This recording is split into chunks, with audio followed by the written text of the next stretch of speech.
Bem-vindo ao programa Fala Jurídica. Hoje, novamente, Dr. Zanoni Manuel de Oliveira, mais uma vez aqui no programa, falando sobre hoje a reforma do Estatuto da Advocacia, envolvendo a atuação do advogado no inquérito e outros afins. Primeiro, é uma satisfação, porque cada vez que o senhor vem aqui, nós temos uma aula, né? Porque nós temos um advogado que, além de pensador, ele é atuante no meio. Porque nós não podemos hoje estar alijados de uma pessoa que só escreve e que não faz a prática. Nós, principalmente aqueles que hoje assistem o nosso programa, estudantes, advogados e donas de casa, precisamos ter aqueles homens que fazem o dia a dia, né? Que é a labuta, que é a ida do fórum, a ida de audiência, a ida de júri. Então, o senhor é uma referência. O que o senhor está achando dessas reformas? Me ria agradecer de novo o convite.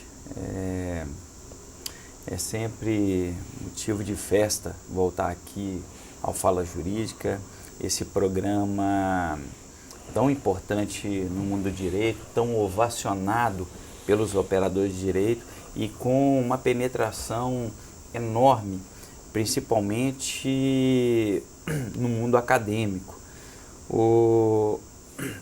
Falar sobre a Lei 8.906/94, ou seja, o Estatuto da Advocacia, é sempre falar sobre algo que a gente lida no dia a dia.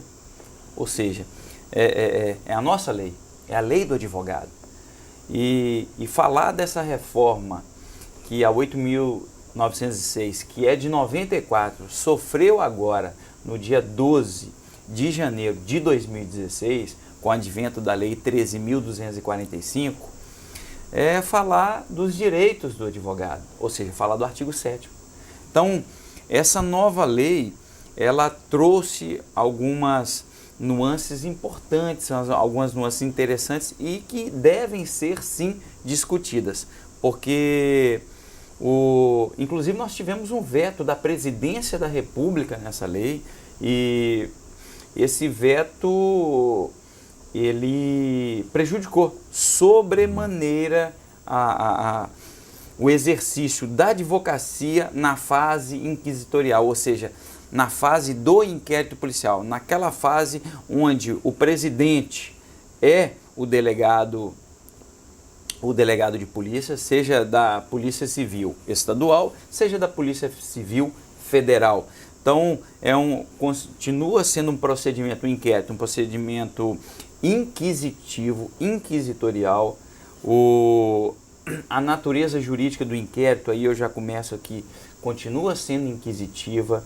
No momento que essa lei saiu, vários comentaristas aí de plantão, de forma até assodada, a gente respeita, a gente lê, estuda, disseram que o artigo 5º, inciso 55 da Constituição Federal, da Constituição Cidadã, estaria lançando tentáculos dentro do inquérito policial.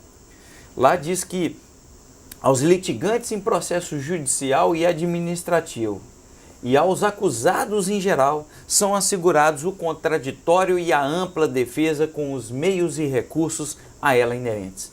Não há ampla defesa no inquérito policial. Muita gente, Meria, no começo, assim que essa lei entrou em vigor, começou a falar que agora tinha ampla defesa dentro do inquérito. Não. A natureza do inquérito do inquérito policial continua sendo inquisitório. Inquisitória é a natureza jurídica. Agora, o que essa lei trouxe? Essa lei trouxe o direito. Ela repetiu alguns direitos, mas hoje ela deu ao advogado o direito de copiar, de ter acesso a um inquérito policial, aos elementos probatórios coletados durante a fase inquisitorial, ou seja, durante a fase do inquérito, e ele pode coletar isso, seja de forma física, seja xerocopiando, seja de forma digital. Então, hoje, com o próprio scanner, a lei ela acabou regulamentando isso daí. Então, ela ampliou.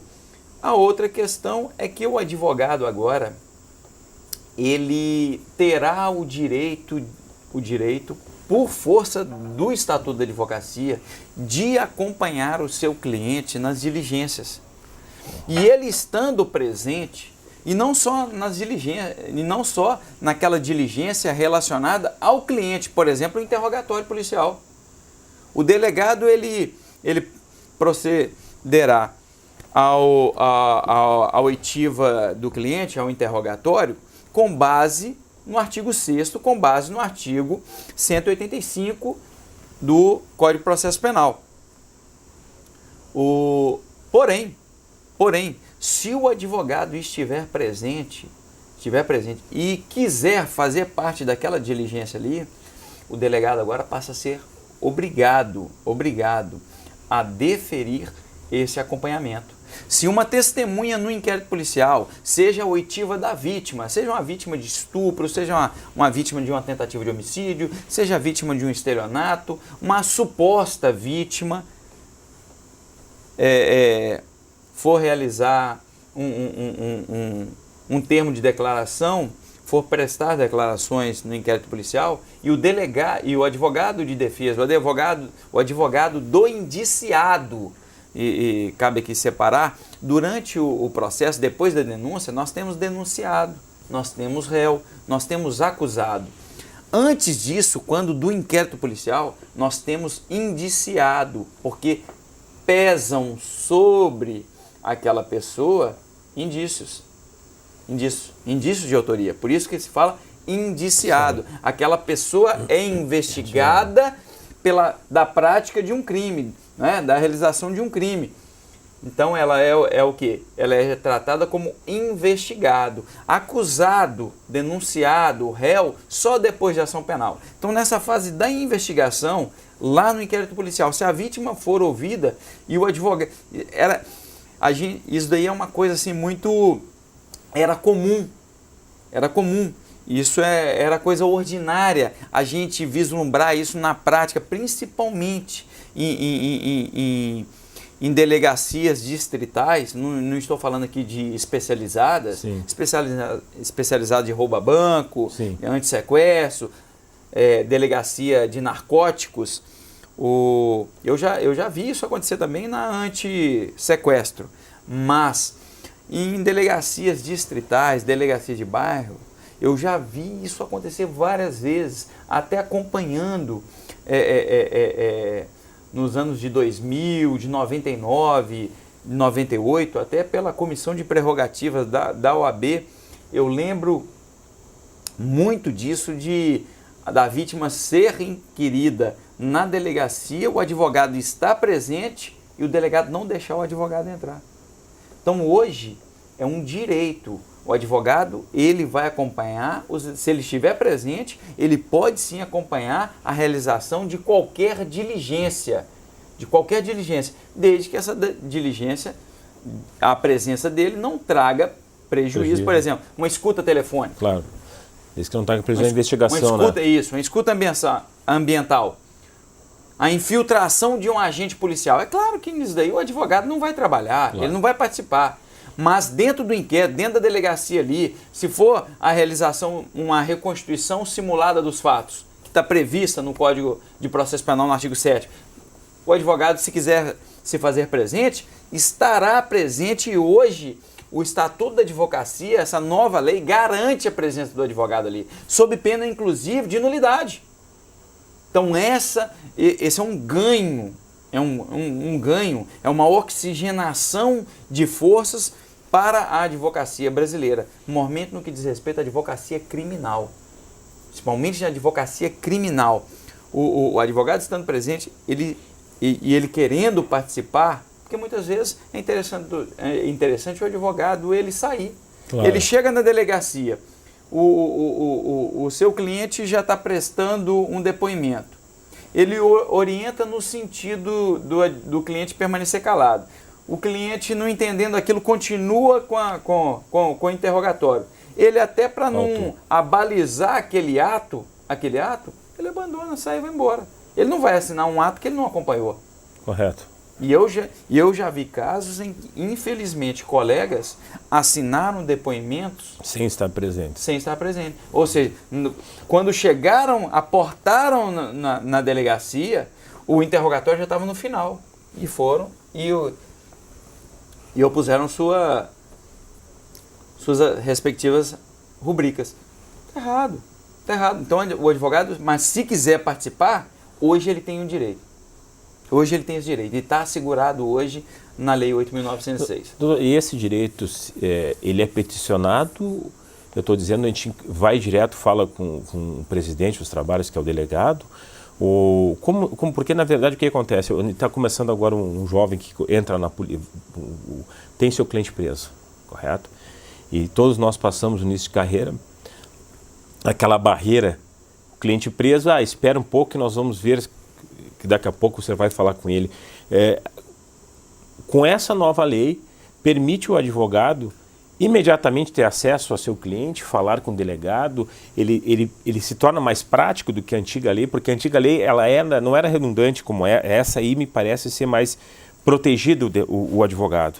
A anterior não tinha proteção alguma, né? Essa deu uma proteção, e no caso do advogado se infringir e não ter essas garantias, chama a OAB, como é que fica essa articulação? Sim, a lei 13.245, ela trouxe uma garantia. Se o advogado ele tem o direito de acompanhar o seu constituinte. O delegado hoje ele não pode mais restringir o acesso do advogado ao inquérito policial. E não só aquele acesso passivo que a gente outrora vislumbrava na prática. Não. Hoje é uma atuação positiva. Então, ativa, não passiva. Se isso for impedido hoje, aquele termo prestado seja pela testemunha, aquela inquisição da testemunha, seja da vítima, seja o interrogatório do réu, se o advogado quis se fazer presente, se o advogado quis ali resguardar os direitos do seu constituinte e acompanhar toda a colheita de prova, a realização daquela coleta do material probatório, e o delegado, a autoridade policial, lhe impediu o acesso, lhe impediu o exercício da advocacia, todos esses documentos hoje, doravante, serão declarados nulos. E a lei diz que essa nulidade é absoluta. Ótimo. É absoluta. Eu até entendo que... Entendi agora. Tá. Eu até entendo que, levando em consideração o princípio previsto no artigo 563 do Código de Processo Penal, que nós trouxemos até do direito francês, naquela famosa expressão par de nullité sans griffe, não há nulidade sem prejuízo. E o artigo 563, ele dá um norte para o operador do direito. Não se declarará nulidade de ato algum se da nulidade não resultar prejuízo, seja para acusação, seja para defesa. Então eu tenho certeza que, com base nesse princípio, ou seja, o princípio do prejuízo, não se anula nada se o prejuízo não ficar externado de forma cristalina, hialina, de forma robusta, cabal, plena. Os tribunais, a jurisprudência virá num futuro até próximo relativizar essa nulidade. Apesar da lei falar que a nulidade, o desrespeito a essa prerrogativa do advogado de se fazer presente no inquérito e defender os interesses do seu constituinte no inquérito policial, apesar da lei falar que essa nulidade, a violação, esse desrespeito, esse menoscabo é de ordem absoluta, eu entendo e acho, até por vivenciar a jurisprudência viva dos tribunais no dia a dia, eu acho que eles vão relativizar. Sim. Até com base no princípio da proporcionalidade, sob o prisma da razoabilidade, vão relativizar, mas continua sendo nulidade. Porque a nulidade absoluta, ela não precisa ser provada. Porque a nulidade absoluta, o prejuízo não precisa ser provado, porque esse prejuízo já se presume. Ela não é convalidada, ela não está sujeita à preclusão. Existe uma máxima no direito que se chama dormientibus non succurrit ius. O direito não socorre os que dormem. Então, na nulidade relativa, ocorreu aquele prejuízo, ocorreu aquela mácula, aquele defeito, cabe ao advogado, cabe à acusação, cabe ao representante do Ministério Público, aquele que se sentir prejudicado, arguir no momento processual oportuno, e na maioria das vezes, Merria, é o primeiro momento, sob pena de preclusão. Claro. Ou seja, então o direito não socorre quem dorme, nunca socorreu. Nunca socorreu. Principalmente advogado. O advogado tem que ficar vivo, sempre. O direito não socorre os que dormem. Então, isso é a nulidade relativa. A nulidade absoluta não está sujeita à preclusão. Ela não se convalida automaticamente, ela não se sana, ela não se cura automaticamente, ela só é sanada, ela precisa ser retificada. Ela só é sanada, ela só é curada. O ato processual maculado, o ato processual ferido de morte, ele só é reestruturado pela retificação. A relativa, ela pode ser ratificada, ou seja, confirmada. Ratificação. A nulidade absoluta, ela precisa ser retificada. Ratificada relativa, retificada nula. Absoluta. Absoluta. Então ela tem. Então, ou ela é retificada, ou a gente repete o ato novamente, que na maioria dos casos acontece isso, você sabe. Então, além disso, a nulidade absoluta, e a lei fala que o desrespeito da autoridade policial, a violação da autoridade policial a essas garantias do advogado no inquérito policial, a esse exercício efetivo do advogado no inquérito policial, acarreta nulidade absoluta do termo e dos atos subsequentes. Então essa nulidade de ordem absoluta, como ela não está sujeita à preclusão, ela pode ser arguída em qualquer momento processual. Então, quando do recebimento da denúncia, na defesa preliminar, na resposta à acusação com base no artigo 396, a linha já se argui ali. Já pode ser arguída. Ou na fase das alegações finais do artigo 400 do Código de Processo Penal. Ou nas razões de recurso. Ou nas razões de uma apelação, de um recurso em sentido estrito, de um recurso especial, de um recurso extraordinário, de um habeas corpus, de um remédio heróico, que a gente tanto usa, habeas corpus esse que está sofrendo hoje um abuso, isso é um desrespeito, isso é um menoscabo a esse instituto tão lindo que está aí desde 1215 na nossa história. Tem gente que fala que ele é retrógrado a 1215, nós voltemos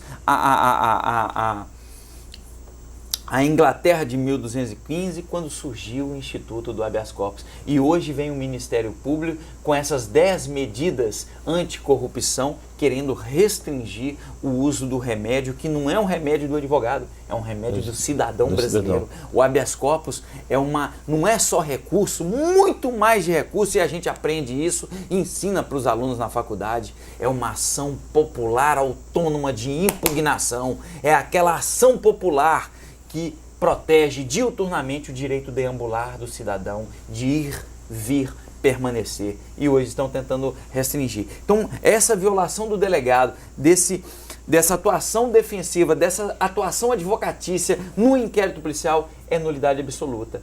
Então, como não está sujeita à preclusão, ela pode ser arguída em qualquer momento processual e pode ser, pasmem, Merria, você já sabe disso, pode ser reconhecida, e os tribunais superiores são os eiros e vezeiros em terem esse viso, qual seja, reconhecerem de ofício a nulidade e conceder o habeas corpus de ofício com base no Código de Processo Penal.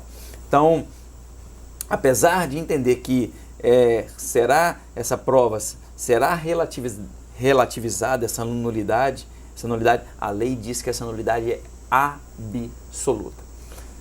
Além disso, a lei ela fala que o advogado hoje, com base até na reforma que nós tivemos em 2008, no processo penal, nós tivemos 3 novas leis, e a lei que modificou as provas no processo penal, Merria, o legislador trouxe para o processo penal um instituto que era do processo civil. Qual seja, o instituto do assistente técnico.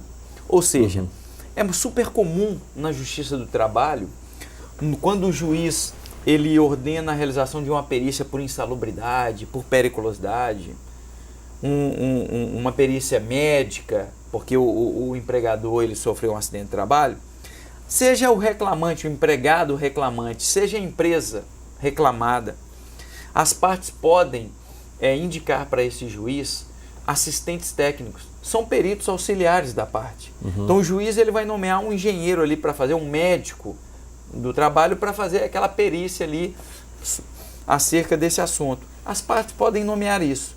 Hoje, no inquérito policial, o advogado ele tem agora o poder previsto em lei, está na 8.906 por força dessa nossa reforma agora de janeiro de 2016. Ele poderá fazer razões, apresentar razões no inquérito e também apresentar quesitos. E entendo eu que ele poderá sim indicar assistente técnico. Então, se ele pode apresentar razões, pode apresentar quesitos, ele pode requerer. Claro. E cabe aqui, mais uma vez, ao colega advogado requerer. Não se pode deixar para na fase judicial, protelar para a fase judicial a atuação que necessita ser realizada, levada a efeito agora, ali no inquérito policial. Porque as coisas se perdem. Enterrou. Acabou. Muitas vezes, a gente sabe, a cocaína é um alcaloide. Enterrou. Na urina, a maioria das drogas vai embora, some com 8 horas. Com 8 horas. Então, o exame, ele é premente, ele é urgente. Urge que se faça. Agora, se a autoridade policial não toma a frente, cabe a quem? Ao advogado. Muitas vezes a vítima falece. O indiciado, o investigado, ele vem e fala, não, eu dei uma paulada, mas foi em legítima defesa, ele estava me agredindo, parecia que ele estava alcoolizado, parecia que ele estava drogado. Muitas vezes o exame de corpo de delito não traz o teor alcoólico. Entendi. Muitas vezes o exame de corpo de delito não traz aquela informação se a vítima estava sob o efeito de substância de drogas, de substâncias de efeitos análogos à embriaguez, no caso a droga. Cabe ao advogado o quê? Naquele momento ali, requerer com base na 8.906, requerer, seja o exame de urina, seja o exame de sangue. Isso não some até 30 dias, tem gente que fala que até por 60 dias, no cabelo, no cabelo, nós conseguimos extrair o uso de cocaína, o uso de várias drogas até 30, 60 dias no cabelo. O exame de DNA, mesma coisa. Em delitos envolvendo aí, violência sexual, a questão do suave vaginal, a constatação, o exame de DNA e de esperma nas vestes. A confrontação é naquele momento. Sim. Isso. E muitas vezes não só de esperma, do próprio PSA. Doutor, isso some com 3 dias. Senhor, isso que está me colocando, me reportando ao passado de processos que nós pegamos e que os colegas pegam, nós podemos absolver nessas provas. Sem dúvida. Sem dúvida. Entendeu? Eu tive um caso em que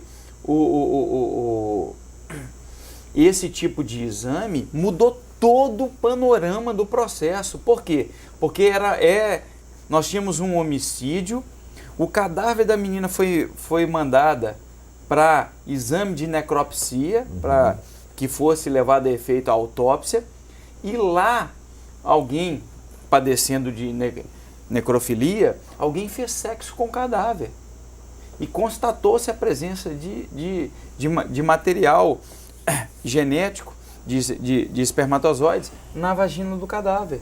Isso foi levado a efeito, o caso tomou outra dimensão, mas outra dimensão. Nós tivemos aqui uma guinada de 180 graus de 180 graus pela atuação defensiva no inquérito policial.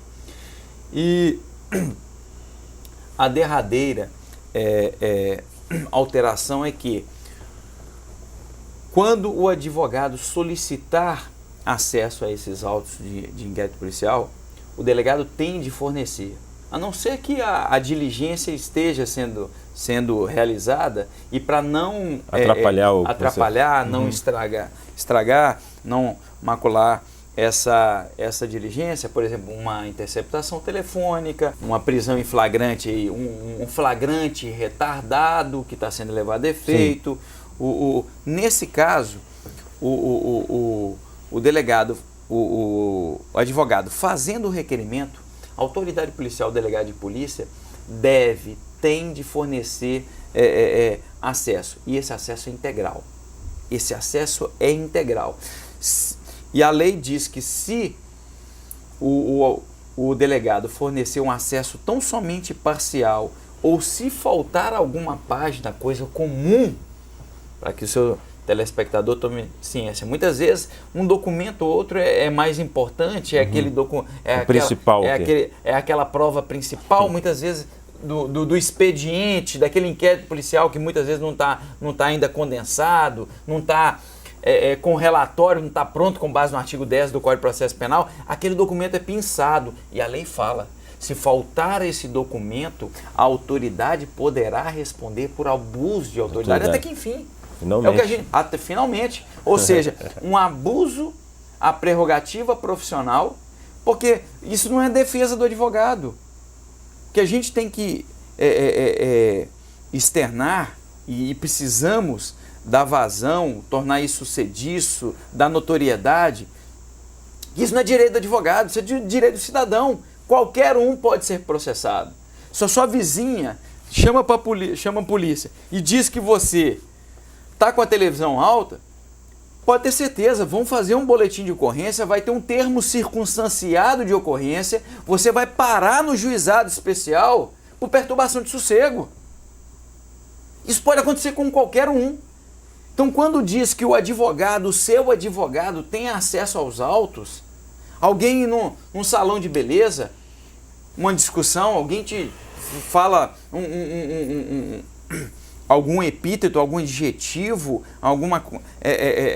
alguma circunstância, algum nome negativo, chama você, por exemplo, de desonesto, de vagabundo, você não gostou disso daí?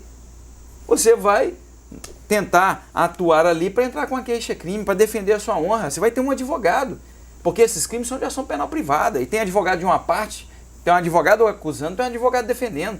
Então, o advogado, ele é imprescindível à administração da justiça, e qualquer um hoje precisa se valer de um advogado para ter acesso à justiça.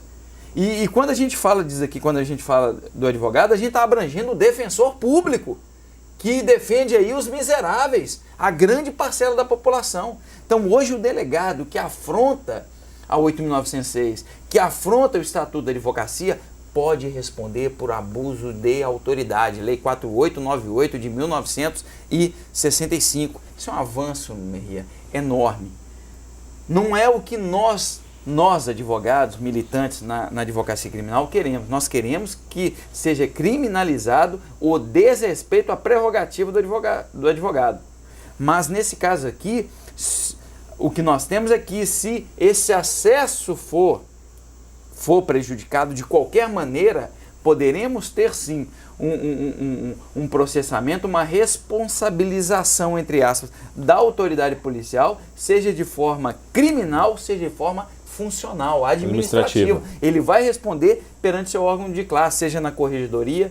Então, para que o seu aluno, o seu telespectador saiba dessa nova lei, é um avanço, é mais um ganho em prol da cidadania. Não é a advocacia que ganha. Antes de mais nada, quem ganha é a cidadania brasileira.